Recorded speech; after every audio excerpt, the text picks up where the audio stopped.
Hello everyone, তোমরা যারা SIR এর ফর্ম ফিল আপ করছো, তো এসআইআর এর ফর্ম ফিল আপ করার পরে কিন্তু তোমাদের কিছু ডকুমেন্ট কিন্তু তোমাদের দিতে হবে।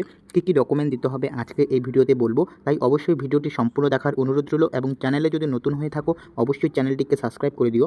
তোমরা দেখতে পাচ্ছ প্রথমে কি রয়েছে, ভারতে যদি তোমাদের 1/7/1987 সালের আগে যদি তোমাদের জন্মগ্রহণ হয়ে থাকে, তাহলে জন্ম তারিখ এবং অথবা জন্মস্থানের যে প্রমাণ যে রয়েছে, তোমাদের ধরো জমির কাগজ বা জমির খতিয়ান অথবা তোমাদের যে জন্ম সার্টিফিকেট রয়েছে সেটা কিন্তু জমা দিতে হবে।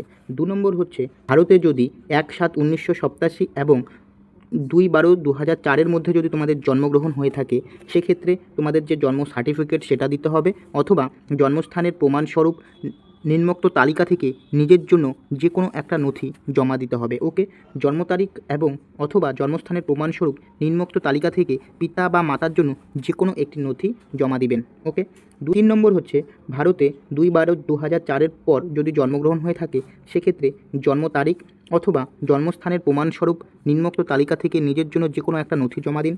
তারপর রয়েছে জন্ম তারিখ অথবা জন্মস্থানের প্রমাণস্বরূপ নিম্নোক্ত তালিকা থেকে পিতার জন্য যে কোনো একটা নথি জমা দিন।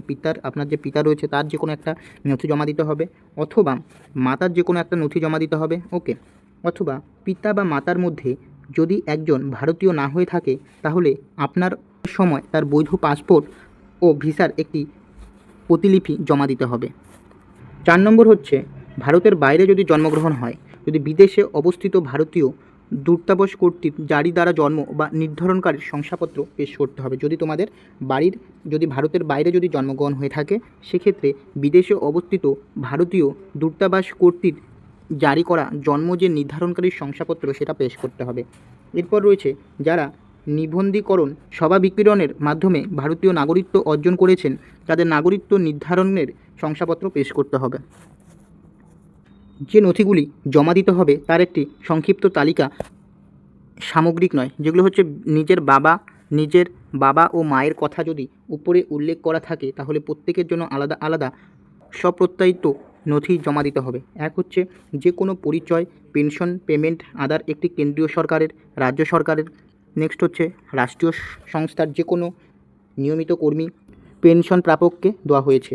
2 হচ্ছে, যে কোনো পরিচয় শংসাপত্র নথি যদি 7/1987 তারিখের পূর্বের সরকার, স্থানীয় কর্তৃপক্ষ, ব্যাংক, ডাকঘর, ভারতীয় জীবন বীমা নিয়োগ, রাষ্ট্রীয় সংস্থার কর্তৃক উদ্যত।